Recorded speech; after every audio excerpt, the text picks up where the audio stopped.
Okay, we're on 5A, about, let's see, onus famafata, which is 1, 2, 3, 4, 5, 6, 7, 8, 9 lines down, last word on line. Our Mishnah had, of course, listed the four classes, categories of Nezikin, of damages, and we encountered two other sources with more expansive numbers.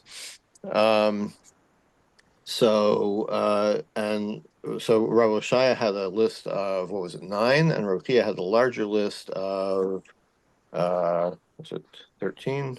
24. And so we're examining like why, why the shorter lists left out the items on the longer list. So Rabbi Chia's list included ha'onos famafata v'mosi shemra, a rapist, the payments or the damages that have to be paid by a rapist or a seducer or someone who slanders a woman. So those are not fines; they're monetary payments. They're compensation. They're not fines. As we've said that fines maybe are not included by the shorter list, right? But these are not in the shorter list. Why are they not included? They're not fines. So Manashach Gemara says either way you look at it. Inezek Tanale, Yitzhar Tanale.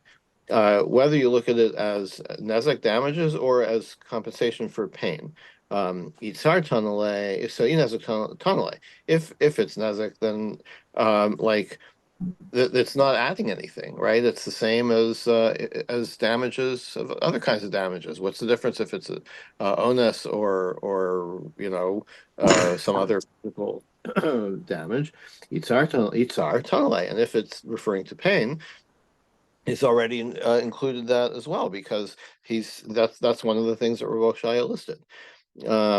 Iboshes Tanale, same with Boshes. Ipagam, and now maybe now the woman has a decreased value, whether on the marriage market or that's probably what it means. So that's like you calculate that same way as any other damages. How is your worth on the market been diminished? Maislach Lememar. So what other payment can Rabbi Shaya should be listing? Knasa. You must be talking about a penalty, right? Because Lokamayra, we already said that, the reason Rabbi Shaya's list is shorter is that it's not including Knas. So that's why Onas, Mefata, and Mosi Shemer are not included in Rabbi Yoshaya's list, even though they are listed in Rabbi Chia's list. Clearly, Rabbi Chia is also including Knas. Okay, going on in the longer list, Hamatame v'mdamea v'menasech, someone who makes someone's truma tame or mixes truma into other non-truma stuff, which makes it all considered. You don't know what you have to consider it all truma, so its value is diminished. Or if you make somebody's wine into yain nesach, so then he can't drink it anymore. So its value is diminished. Why doesn't Rabbi Shaya include this like Rabbi Chia? So again, Manashach. How are you going to look at it? Ihazek, Shannon Nikar, Shmei Hazek. If you want to say it's because Rabbi Shaya doesn't list, you can't see any difference, right? It changes in its status, but there's nothing visible that changes if something is truma or not truma. So Hatan Alei Nezek. So that comes under the rules of Nezek. And if you want to say that that's not considered damage, how like knasa, then it's why are you paying as a knas, as a fine? Again, as we said, Rabbi Shai is not considering. He has a shorter list because he's not considering items that are just knas and not fine and not damages. So language of Rabbi Chia has a shenikar lo shmei hazek. Maybe we can derive that Rabbi Chia considers unrecognizable or non-visible damage not to be considered damage. Ishmei hazek, if you do consider damage, hatanali nezek. So why are you listing these separately, right? Why are you listing the truma items as something separate? Must be because it's not like physical damage. That's why it's listing it separate. So the more answers Tana Hazeka de Minkara. he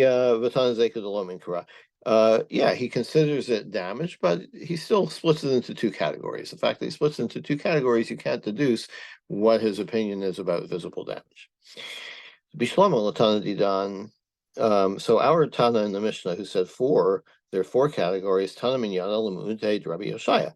So he is excluding the extra items listed by Rabbi Yoshaya, which are, Nezik Tsar Ripu Shevas Boshes. Rabbi Yoshaya, Tana Minyana Lamute Rabbi Chia. Rabbi Yoshaya uses a specific number of 9 because he wants to say there's only 9. Right? Like it's only 4, not like Rabbi Yoshaya. It's only 9, not like Rabbi Chia. But why does Rabbi Chia say why is he saying there's 24? Like, why doesn't he just list them? By saying there's a number, it seems like the Gemara feels that means like there's only 24. So the Gemara says Lemuute Moser Umafagel. There's two other categories that are excluded. Somebody who an informer, so someone who basically causes someone to lose property or incur some damage because he's been denounced to Gentile courts.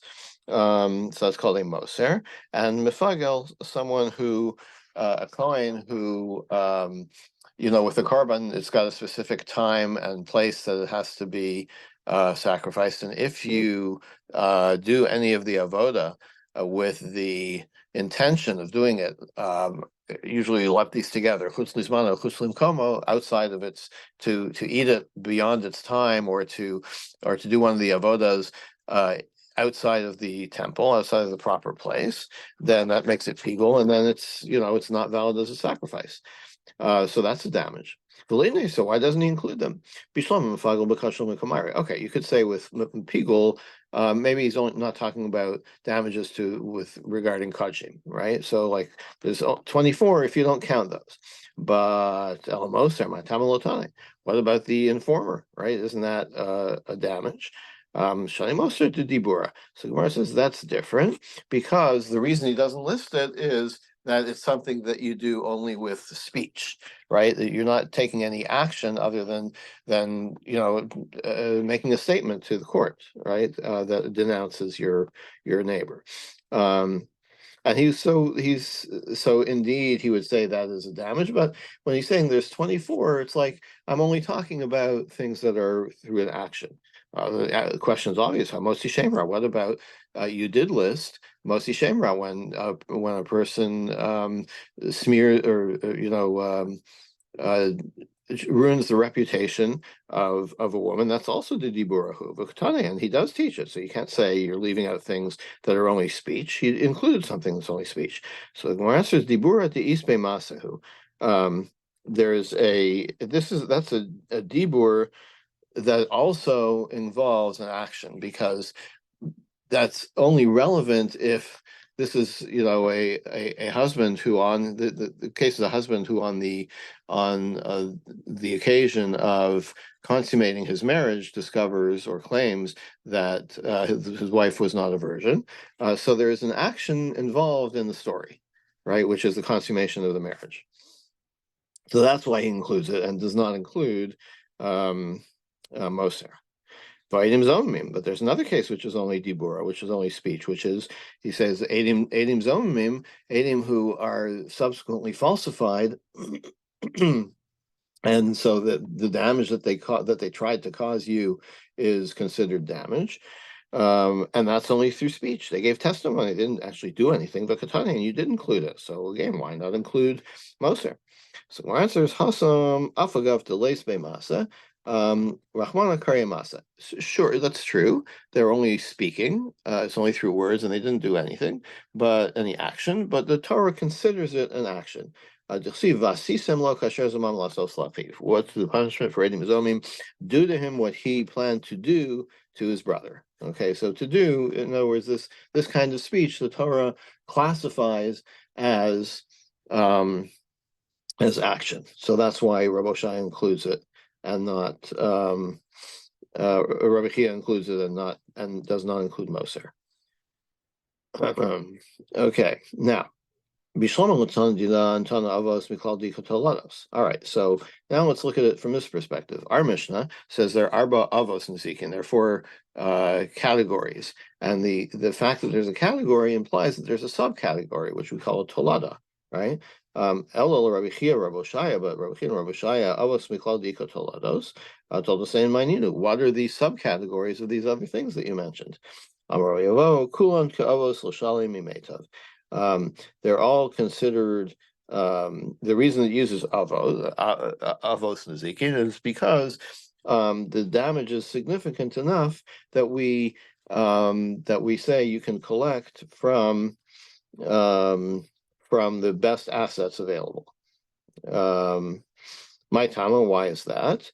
Asya tachas nesina yishalem kesef, because we have Xer Shava from these words: Tachas, Nesina, Yishalem, and Kesef.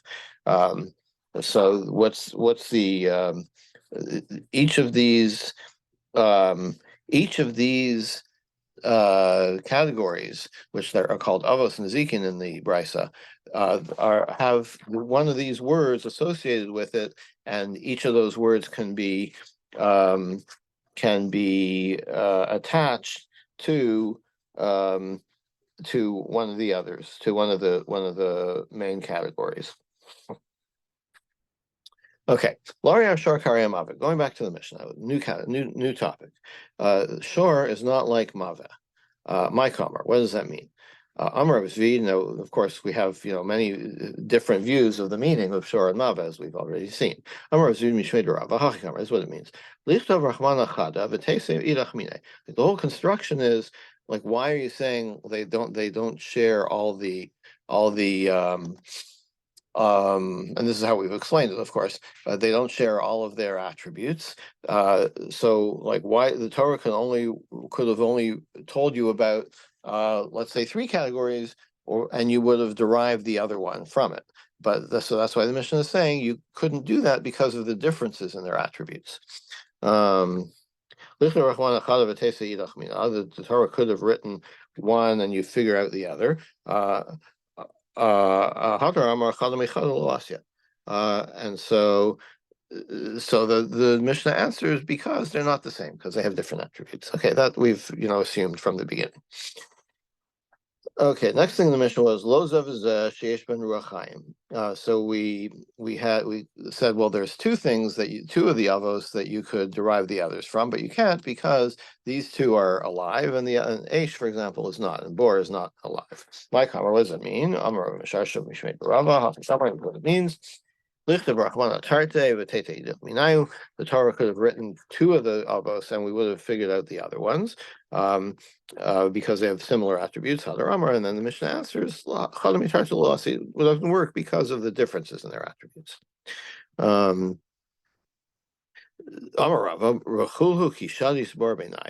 But all of them, if you include Bor, then Asyakulu b'matzad. You could have, if you took Bor and any of the other ones, you could have derived the other two. How so? Levar mi Karen, except for Karen. Karen and Bor would not stand as representative of all categories. Mishum dikal mifrach. Why not? Because you could refute that. Malachulu shekain muadin mitchilasan. The others, besides Bor and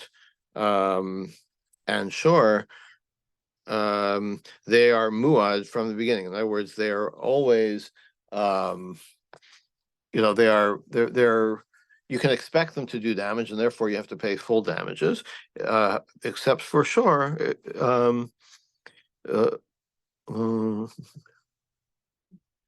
And Karen is not, as we know, because the ox that gores the first incident, it's a tam and only pays half nezek. It's not expected to do damage, so you can't derive the other ones from that.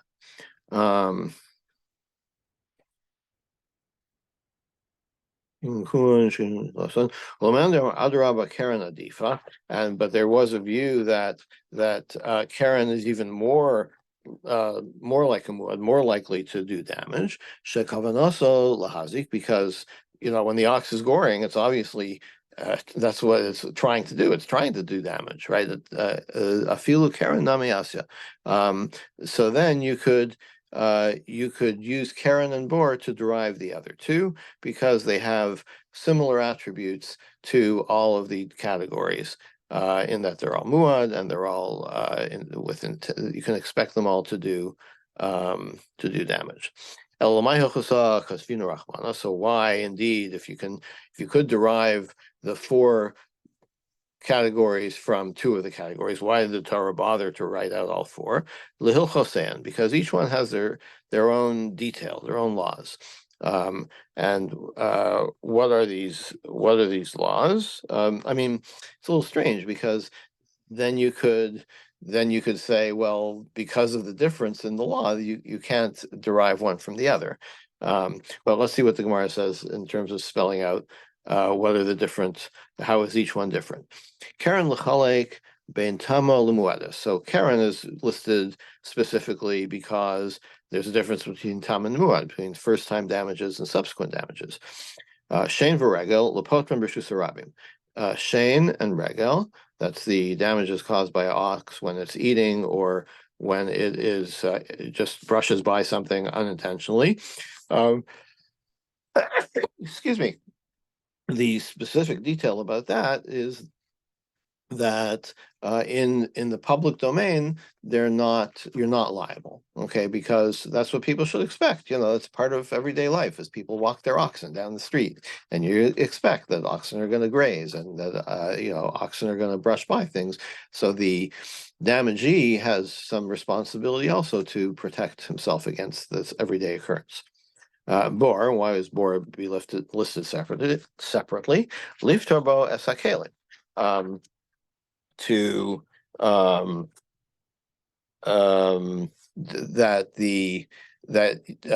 like utensils, let's say your ox falls into a pit and is damaged, but anything that he's carrying that gets damaged is not included in the damages of bar. Rabbi Yehuda, but Rabbi Yehuda, who says that yes, you are liable for the kelim, liftabar sa'adam. That is the difference of bor is that you're not liable as the digger of a pit. You're not liable for people that fall into it because people are assumed to be, don't be looking at your iPhone all the time when you're walking. You gotta watch where you're going.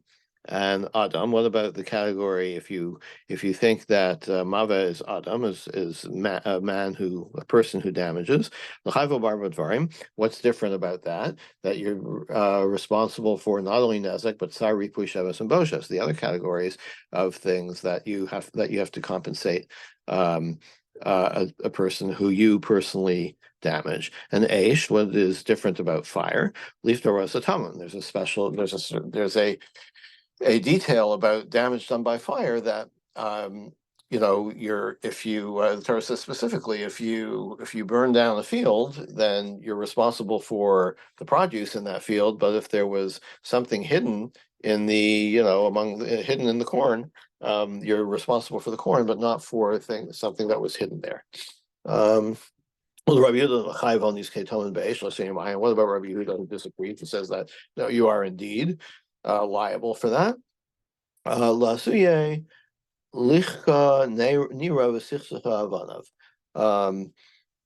That includes that you're liable for the thing doesn't have to be completely burned by the fire, or I don't know, things that are damaged, even though typically a fire wouldn't damage them. So if you have a stone structure, it typically wouldn't burn, right? So if somehow the fire damaged the structure, then you are still liable for it. Okay, so ordinarily in other cases you wouldn't be liable for things that would not be expected to be damaged, but in the case of Aish, you are liable for that. And we will stop here for today, but it was a short daf. Thank you, Dov. Have a good day, everyone. You too.